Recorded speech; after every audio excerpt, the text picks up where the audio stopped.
nessa noite tão especial que comemoramos os 11 anos do Ministério Nova Aliança. Nesses 11 anos, muitas coisas aconteceram. Histórias foram contadas, milagres aconteceram, conquistas realizadas, mas para chegarmos até aqui, é necessário voltar lá no começo, de onde o nosso ministério se iniciou em 2015. É sério? Você não achou que seria mais um daqueles documentários tradicionais de todo ano, né? Hoje contaremos sim histórias marcantes, histórias de milagres, mas de um jeito um pouquinho diferente. Vamos começar esse vídeo contando as histórias de alguns personagens dessa igreja. A história que vamos contar agora fala sobre paternidade.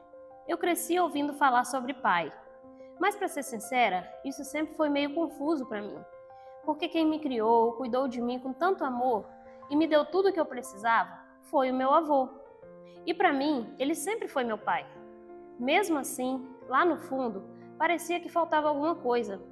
Era como se existisse um vazio que eu não sabia como explicar. Foram 28 anos sem a presença do meu pai biológico. 28 anos sem convivência, sem referência e sem vínculo. Até que eu cheguei na igreja e ali o Senhor começou a me tratar o meu coração. Coisas que eu nem sabia que estavam feridas começaram a vir à tona. O Senhor ministrou perdão, ministrou cura e começou a me ensinar sobre paternidade.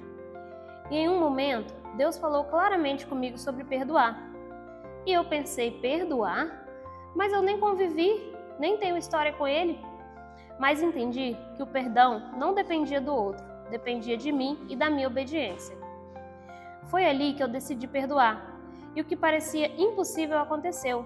Deus restaurou aquilo que por 28 anos parecia não ter solução.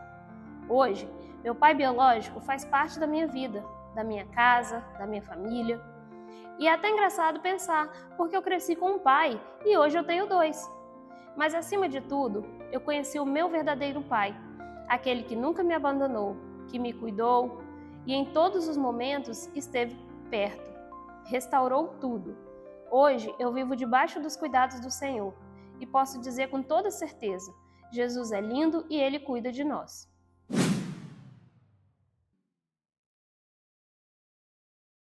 A história que vamos contar agora é sobre cura. Teve um momento da minha vida que sinceramente não foi nada fácil. Eu fui diagnosticada com um tumor na cabeça. E não era só isso. Ele liberava um hormônio que me impossibilitava de engravidar. Ou seja, além do susto, ainda vinha aquela notícia difícil junto. Mas uma coisa marcou muito esse momento. Assim que descobrimos, o pastor foi até a minha casa orar. E a partir daquele dia, algo mudou dentro de mim. Veio uma paz, uma certeza, daquelas que a gente nem consegue explicar direito. Que Deus estava no controle, mesmo quando tudo parecia meio fora de controle. E começamos aquela rotina, consultas, exames, indas e vindas a hospitais. E o pastor sempre com a gente. Praticamente já podia pedir carteirinha de acompanhante oficial. Até que um dia, fomos repetir os exames. E aí vem a parte que até hoje eu acho incrível. O médico olhou, analisou, olhou de novo e basicamente disse: então, o tumor não está mais aqui. Ou nas palavras técnicas dele, se estiver, está tão pequeno que quase não dá para ver. Eu achei interessante como a medicina chama de muito pequeno quando Deus já resolveu completamente. Mesmo assim, ele me encaminhou para continuar o tratamento com uma médica. E lá fomos nós, seguindo tudo direitinho, consultas, acompanhamentos, e o pastor sempre presente, orando. E a igreja em oração, caminhando com a gente a cada etapa. Até que em um culto, Deus falou ao coração do pastor para ministrar sobre a minha vida. E naquele momento, não foi só uma palavra, foi uma confirmação. Para a honra e glória de Deus, eu estava curada. E como se isso não fosse milagre suficiente, Deus decidiu ir além. Aquele diagnóstico que dizia, você não pode engravidar, foi completamente anulado. E hoje eu tenho o meu milagre nos braços, o Pedro. Porque quando Deus decide agir, Ele não faz pela metade. Ele cura, Ele restaura e ainda surpreende a gente no final. E aí a gente entende, o diagnóstico pode até existir, mas a última palavra sempre vem de Deus.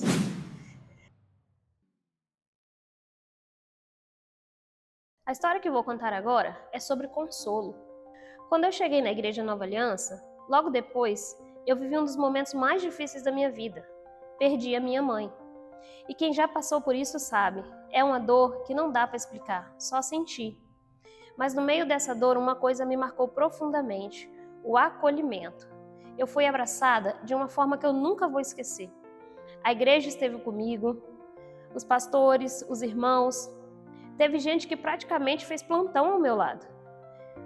E eu até penso em citar nomes, porque sou muito grata, mas dá até medo de esquecer alguém e depois ter que pedir perdão no próximo culto.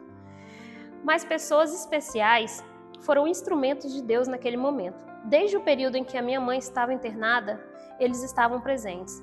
Visitavam, oravam, perguntavam o que eu precisava. Não era só uma visita, era um cuidado de verdade. E quando chegou o momento mais difícil, quando a notícia veio, eu não estava sozinha. Tinha irmãos ali comigo, na porta do hospital. A igreja estava presente. Eu recebi aquela notícia amparada.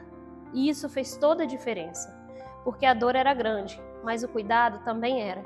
E aquilo ficou marcado em mim de uma forma muito forte. Mais do que palavras, eu vivi o amor de Deus através das pessoas.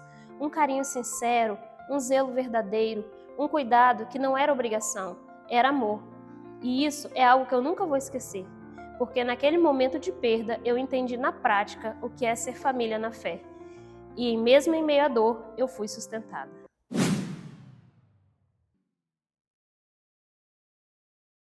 A história que eu vou contar agora é sobre o cumprimento da palavra de Deus em nosso meio.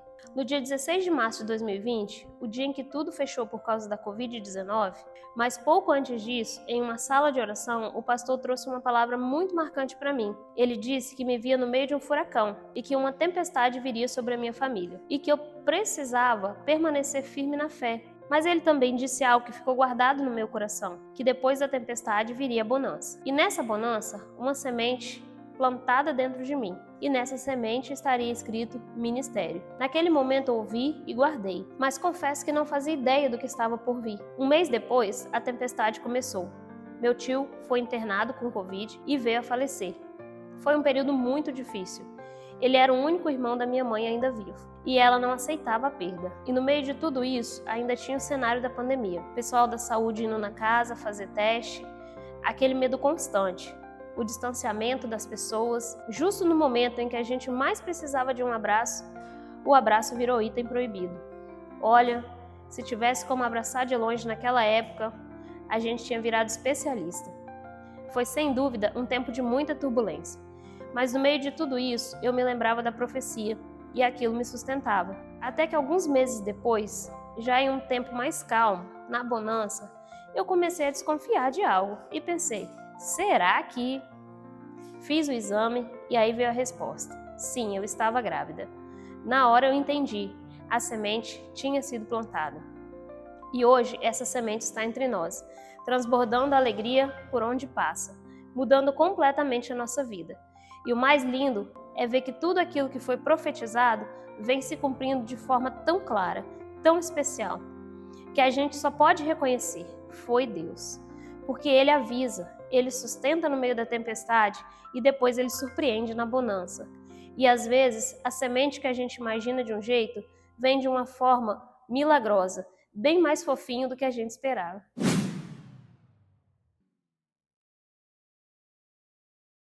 A história que eu vou contar agora é sobre fidelidade. Nossa história, na verdade, não tem aquele grande começo, sabe? Não teve um momento específico, uma palavra revelada ou algo muito planejado. Foi tudo bem simples. Eu e meu esposo fizemos uma ação de Páscoa com as crianças. Arrecadamos caixas de bombons, algumas completas, outras nem tanto, mas com muito carinho. E na semana em que fomos fazer a entrega, simplesmente aconteceu. A gente assumiu o ministério. Assim, do nada mesmo. Não teve reunião, não teve preparação, não teve aquele aviso: ó, vocês vão assumir, hein? A gente só assumiu. E na verdade, isso tem muito a ver com o chamado dele, porque ele sempre teve esse coração voltado para as crianças. Então foi tudo muito natural. E sendo bem sincera, não tem uma história impactante daquela cheia de detalhes, sabe? Não teve um dia específico, uma palavra específica ou algo assim. A nossa história é mais construída no dia a dia, na nossa vida, no nosso casamento, na provisão de Deus e no cuidado dele com a gente. É claro, também através de pessoas da igreja, que nos ajudam, nos abençoam, nos sustentam.